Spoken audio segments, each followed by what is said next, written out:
Вообще не хотела ехать отдыхать этим летом. Точнее, отдыхать хотела, но ехать не хотела. Я ж куда не приеду, каждый раз уезжать потом оттуда не хочется. Но муж меня переубедил раза два. Один раз с левой, а второй веником. Говорит, поехали отдохнем куда-нибудь наконец-то. В Египет, говорит, поехали. Говорит, хочу острых ощущений, на морского ежа, например, наступить. Ну а кто я такая, чтобы ему отказывать? Естественно, я согласилась. Мы же на то и россияне, чтобы соглашаться со всем. В общем, купили мы эти путевки в Египет, приехали в аэропорт, чтобы улететь. И понимаем, что мы приплыли. В аэропорту опять куча народу, все ругаются, кричат, потому что никто никуда не может вылететь. Хотя одному мужику все-таки удалось вылететь, правда, в окно, потому что кричал больше всех. Короче говоря, накрылась наша поездка этой, как ее, на букву П, ППП, план-ковер, вот, план-ковром накрылась наша поездка.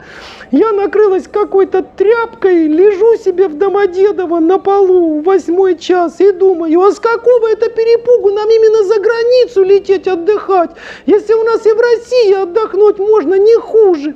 А если даже и хуже, то это даже лучше. Ведь как в народе говорят, лучше хуже отдохнуть, чем лучше не отдохнуть.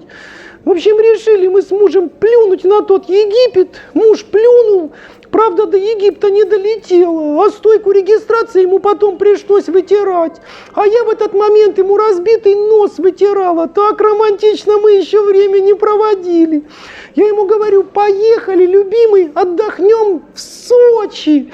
Там и уютно, и по-домашнему, и самое главное, безопасно. Вот нахрена я это предложила?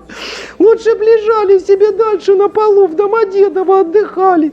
Нам ведь к тому времени уже и матрасы надувные принесли. Еще и рядом лежащий мужик какой-то бухой, в футболке «Я русский» обмочился. Чем тебе не отдых на море? Короче, взяли мы 2 последних билета на поезд до Адлера в плацкартном вагоне, слава богу, возле туалета. Хоть какой-то свежий воздух был среди этого 2-дневного аромата мужицких носков. Еще и муж на какой-то станции позавчерашние беляши купил. Мы 2-й раз обрадовались, что места у нас были возле туалета, не пришлось далеко бегать, а бегать, поверьте, пришлось. Короче, доехали мы как-то с горем пополам, ну, я и мое горе беляшовое. Взяли на вокзале такси по цене путевки в Египет. Вез нас какой-то армен на своей 7-ерке без кондиционера. Мы с ним, можно сказать, проехали 9 кругов Адлера, хотя по прямой было бы быстрее и дешевле. Но зато благодаря ему мы сняли домик в элитном районе, прямо рядом с нефтебазой. Он сказал, это самые козырные места, поэтому такие дешевые. И только сегодня, и только для нас. Мы очень обрадовались, быстро поужинали, ну, теми беляшами, которые муж в поезде не доел.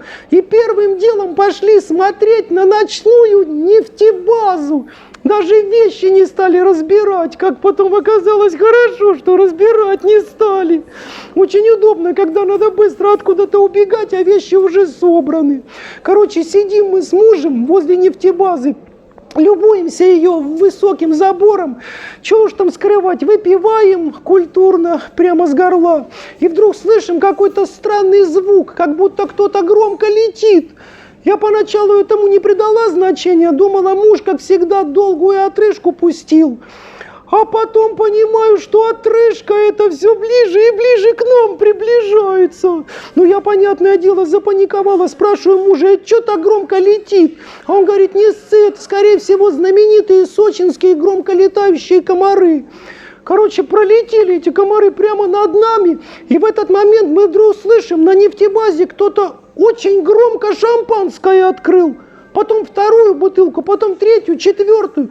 Думаем, вот это люди отдыхают, 4 бутылки подряд открыли. Ну, понятное дело, нефтяники могут себе позволить. А потом, когда открыли 5-ю бутылку, так там такой хлопок был, я аж подпрыгнула. Поворачиваюсь быстро к мужу, сказать, чтобы он снял это все на телефон. Смотрю, а мужа самого надо снимать с дерева.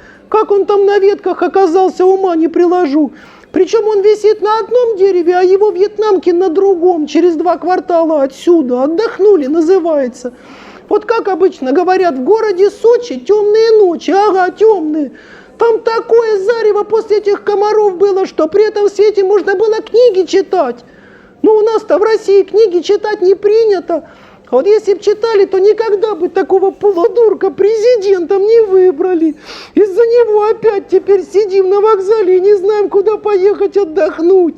Самолеты не летают, нефтебазы на курортах горят. Все, как говорится, по плану. Вообще не хочу уезжать из Сочи.